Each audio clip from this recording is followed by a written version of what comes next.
Estamos de vuelta, amigos televidentes. Si hay algún tema que ha llamado la atención, porque ha generado mucha expectativa, no de ahora, sino desde hace algún tiempo, no solo en Colombia, sino en la región, me refiero a Latinoamérica y Caribe, es el tema del proceso de paz en Colombia, donde un presidente, Juan Manuel Santos, ha jugado el capital político en este tema.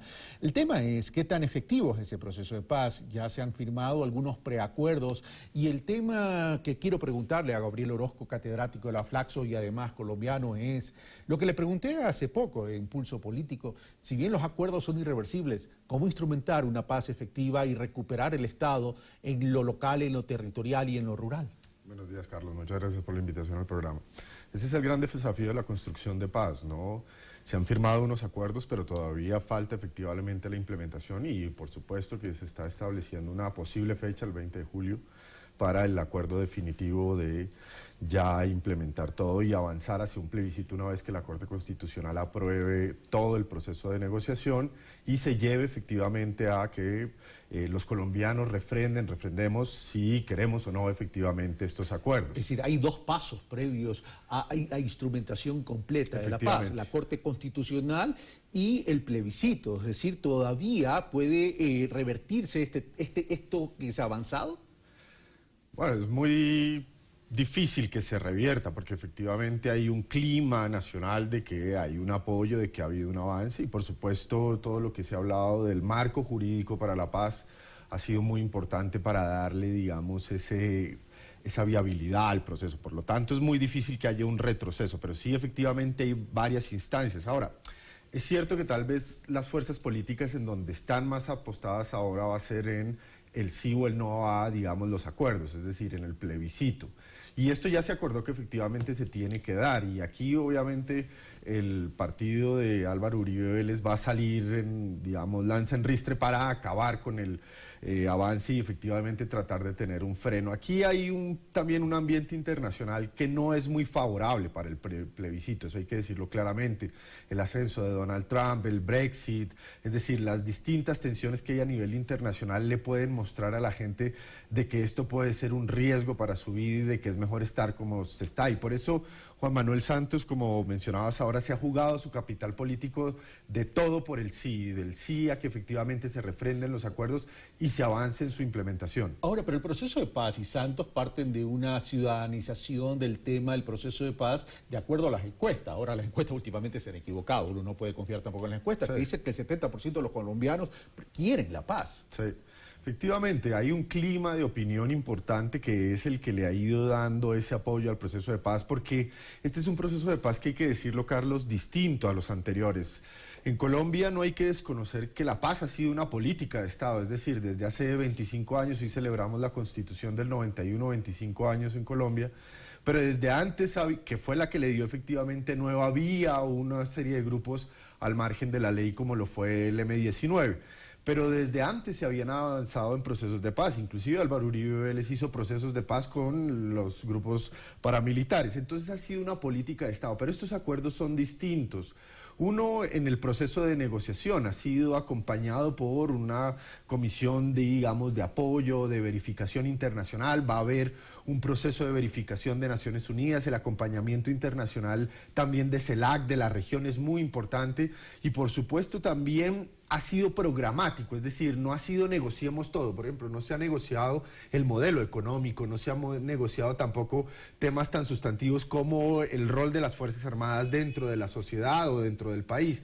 Y por ello se habla mucho de que las Fuerzas Armadas son garantes de la paz también, y veremos justamente a miembros de la fuerza pública cuidando también en exguerrilleros. Ahora, el tema es que hay una línea sensible, y esa línea sensible se llama tierra. Es decir, lo que tiene que ver con la distribución de la tierra a efecto de poder desarrollar lo agrícola y más allá de lo agrícola como concepto de rural. ¿Eso qué significa? Significa que tiene no solo que asignarse tierra, pero ahí hay un problema. El problema es que hay tierra en manos de otras personas que habría que recuperarlas para asignarlas. Y el otro tema que tiene que venir acompañado es con crédito y acompañamiento técnico para desarrollar toda esa zona agrícola que, por cierto, Colombia tiene una profundidad en lo rural. Sí, ese es uno de los temas más sensibles. Desde hace más de 50 años no se adelanta una reforma agraria ni una reforma de redistribución territorial. Digamos, los cantones electorales siguen siendo el mismo peso desde hace más de 20, 30 años. Por ello, es tan importante repensar efectivamente el rol del Estado y la restitución de tierras en ese aspecto. Y ahí los acuerdos son claves en el ámbito territorial, como decías al principio, es decir, las negociaciones con los entes locales es clave. Una cosa que experimentamos en los años 90 en Colombia fue el recrudecimiento del conflicto a partir de la Constitución del 91, porque en gran medida con la Constitución se le dio poder a los entes locales de elegir sus propios gobernantes y alcaldes.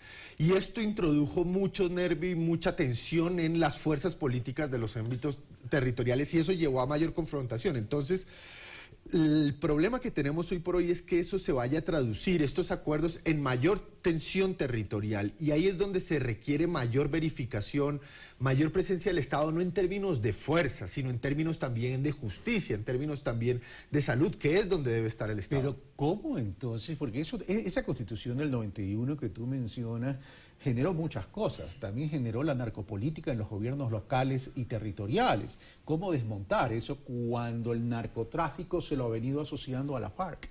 A ver, yo creo que la Constitución por sí misma no generó esos grupos, digamos, hay que hacer una precisión. Los grupos devinieron de una serie de tensiones y de dinámicas nacionales, que es lo que muchos autores han puesto como en términos de centro-periferia, digamos.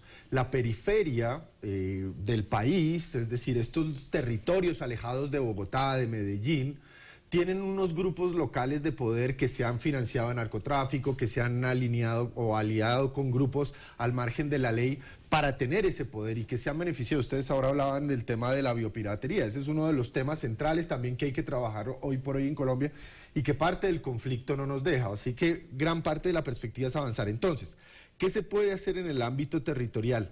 Renegociar con las élites locales, tener en cuenta ese papel de los entes territoriales y volver a traer a la población que ha sido marginada y desplazada de la participación, porque aquí detrás de esto hay un modelo económico, un modelo que ha estado basado en la economía del terrateniente, en la economía ganadera, en la economía también de la minería, también del ámbito, digamos, de los grandes cultivos, pero hay que pensar en ese ciudadano de a pie, en ese campesino que realmente necesita el papel del Estado y también que las élites locales redistribuyan un poco. Hoy por hoy Colombia es uno de los países más desiguales de América Latina. No puede ser posible que ya avanzado el siglo XXI no podamos renegociar nuestros pactos para incluir a esa sociedad. Pero ahí tenemos otros dos problemas.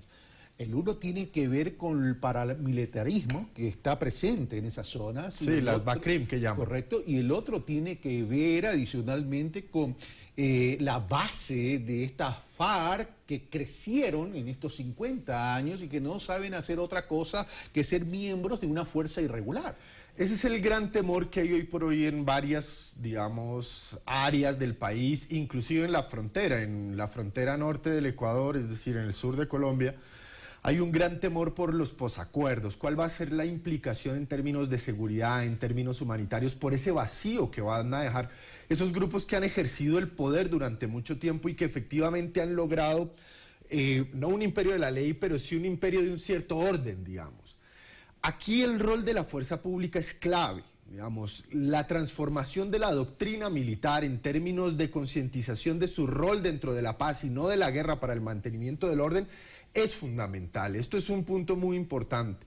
Lo otro es las zonas de concentración de los exguerrilleros. Como decías, Carlos, efectivamente hay un grupo que solamente ha sabido qué es la guerra, qué es empuñar un fusil y jamás han empuñado tal vez un bolígrafo o un lápiz.